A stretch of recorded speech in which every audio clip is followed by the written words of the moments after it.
বিগত এই 2 সপ্তাহ ধরে যেই সিচুয়েশন দেখতে পাচ্ছি, বিভিন্নভাবে চীনের ভারতের সঙ্গে এই সংঘাত, আমি শুরুতেই বললাম, শুধু আর এই দুটো দেশের মধ্যে এখন সীমাবদ্ধ নেই, গোটা বিশ্বে তার প্রভাব পড়ছে। যুদ্ধই কি একমাত্র সমাধান? এছাড়া আর কোনো রাস্তা আছে কি রুমেলা? এই প্রশ্নটা কিন্তু বারবার উঠছে। সোজা আঙুলে ঘি কিছুতেই উঠছে না, আঙুল বেঁকানো ছাড়া আর কোনো গতি নেই। বারবার দুই দেশের তরফে ডিপ্লোম্যাটিক স্তরে আলোচনা হয়েছে, সেনা স্তরে আলোচনা হয়েছে, বিদেশ মন্ত্রকের সচিব স্তরে আলোচনা হয়েছে, কিন্তু কোনো ফল হয়নি। দেখা গেছে যে জায়গাতে গত 15 তারিখে দুই দেশের মধ্যে সংঘর্ষ হয়েছিল, ঠিক সেই জায়গায় আবার ঘাঁটি গেড়েছে চীনা সেনা, এবং এমনভাবে ঘাঁটি গেড়েছে যে আমাদের বিস্তীর্ণ এলাকায়, কয়েকশো বর্গ কিলোমিটার এলাকায়, যেটা আমাদের এলাকা, সেখানে ভারতীয় সেনা তারা কোনো রকম পেট্রোলিংই করতে পারছে না। আমি দেখাতে চাইবো এই মুহূর্তে কতটা বিপজ্জনক পরিস্থিতি এবং কতটা উত্তেজনাকর পরিস্থিতি। PP-14 এই এলাকা দখল করেছে চীন, আর এই PP-14 যেটা বলছিলাম, এই নিয়েই ভারত চীন সংঘর্ষ যেটা 15 তারিখে হয়েছিল। এই PP-14 10 দিনের মাথায় ঠিক এই অঞ্চলে ফের ঘাঁটি গাড়ল চীনা সেনা, এবং তার ফলে যথেষ্টই সমস্যায় পড়তে হচ্ছে ভারতীয় সেনাকে, কারণ এটা আমাদেরই এলাকা। লাদাখে গুরুত্বপূর্ণ এলাকা অন্তত চীন দখল নিয়েছে। যে এলাকা কতটা গুরুত্বপূর্ণ আপনারা বুঝতে পারবেন, কারণ বটলনেক পয়েন্ট বা ওয়াইড জাংশন পেট্রোলিং পয়েন্ট, এইটাকে বলা হচ্ছে ওই এলাকাটা যেখানে চীন দখল করে রেখেছে। এবং সেই জায়গায় দাঁড়িয়ে কয়েকশো বর্গ কিলোমিটারের নজরদারি চালানোটা বন্ধ রাখতে হচ্ছে ভারতকে, কারণ ওই বটলনেক এলাকা থেকেই ভারতীয় জওয়ানকে এগিয়ে যেতে হবে। PP-10, 11, 11A, 12 ও 13 এলাকায় যেতে পারছে না সেনা, অর্থাৎ চীন আরও বড় সড়ো অংশ দখলের কিন্তু পরিকল্পনা করছে। আর এইটা নিয়েই আমি, জ্যোতির্ময় রয়েছেন আমাদের প্রতিনিধি, সরাসরি জ্যোতির্ময়ের কাছে যেতে চাইবো। জ্যোতির্ময়, নিঃসন্দেহে জ্যোতির্ময়, একদম চীনের যে মানসিকতা তা প্রকাশ্যে এসে গেছে। সোজা কথায় কাজ হচ্ছে না, কূটনৈতিক স্তরে কথা বলে কাজ হচ্ছে না, তাহলে যুদ্ধ ছাড়া অপশন কি রাখছে চীন? দেখো, যেটা সব থেকে গুরুত্বপূর্ণ ডেভেলপমেন্ট গত 48 ঘন্টা বা 72 ঘন্টায় যদি আমরা দেখি যে ডিপ্লোম্যাটিক চ্যানেলে আলোচনা ক্রমশ ধীরে ধীরে কমছে, কিন্তু সীমান্ত এলাকায় লাইন অফ অ্যাকচুয়াল কন্ট্রোলে সমরসজ্জা দু দেশের তরফ থেকেই ক্রমশ বৃদ্ধি পাচ্ছে। ফলত টেনশন ডিএসকেলেট করার যে চুক্তি বা যে সমঝোতা দুপক্ষের মধ্যে হয়, সেটা আদতে কতটা বাস্তবায়িত হচ্ছে তা নিয়ে যথেষ্ট প্রশ্ন রয়েছে।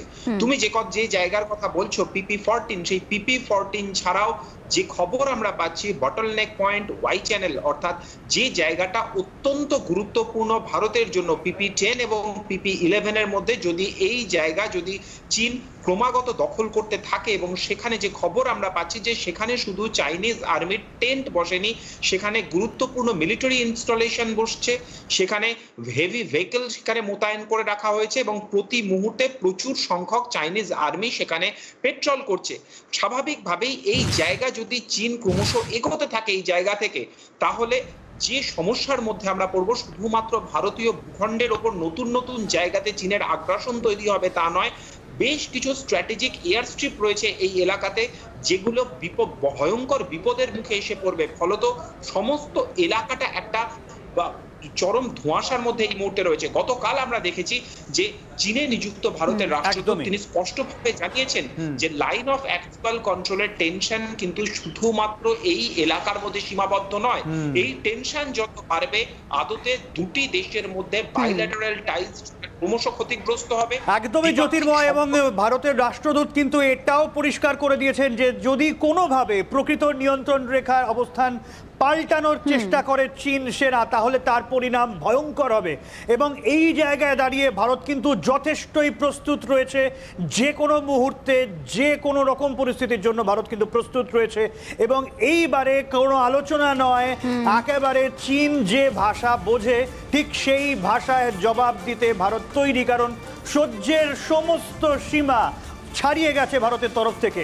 আর সেই কারণে এবারে কড়া জবাব দেওয়ার জন্য 5000 নেপালি সেনা তাদের প্রস্তুত রয়েছে, নেপালি জওয়ান তাদেরকে নিয়ে আসা হয়েছে, নেপালি গোর্খা জওয়ান, কারণ চীন তাদের কাছেই একমাত্র জব্দ হবে, কারণ তারা পাহাড়ি যুদ্ধে যথেষ্টই পটু। রুমেলা, একদমই সব্যসাচী, ঠিক তুমি যেরকম বললে, চীন ঠিক যেই ভাষা বোঝে সেই ভাষাতেই ভারতকে যোগ্য জবাব দিতে হবে। জ্যোতির্ময়ের কাছে যাব। জ্যোতির্ময়, ইট কা বদলা পাথর সে আমরা এই কথাটা শুনেছি, তার কতটা যথার্থ প্রয়োগ ভারত করতে পারে চীনের বিরুদ্ধে? দেখো, ভারতের তরফ থেকে প্রথম থেকেই যখন গালওয়ানে 15 তারিখ সমস্যা হয়, তারপরেই স্বয়ং প্রধানমন্ত্রী তিনি ন্যাশনাল তিনি ক্যাবিনেট কমিটি অন সিকিউরিটির বৈঠক ডেকেছিলেন এবং সেখান থেকেই চীনের এই সমস্যা মোকাবিলার পথ কি হবে তার রূপরেখা তিনি তৈরি করে দেন। তখনই একটা কথা পরিষ্কারভাবে বলা হয়েছিল যে একদিক থেকে ডিপ্লোম্যাটিক চ্যানেলে প্রতি মুহূর্তে যেমন আলোচনা চালিয়ে যাওয়া হবে পরিস্থিতি স্বাভাবিক করার জন্য, ঠিক তার পাশাপাশি সীমান্ত এলাকায় কার্যত চোখে চোখ রেখে লড়বে ভারতীয় সেনা এবং সেখানে 1 ইঞ্চি জমিও ছাড়া হবে না। এবং শুধুমাত্র কিন্তু আমরা যে তুমি বললে গোর্খা বাহিনী মোতায়েন, শুধুমাত্র সেই গোর্খা বাহিনী মোতায়েন নয়, ইস্টার্ন লাদাখে ইতিমধ্যে প্রায় 45,000 ভারতীয় সেনাকে মোতায়েন করা হয়েছে।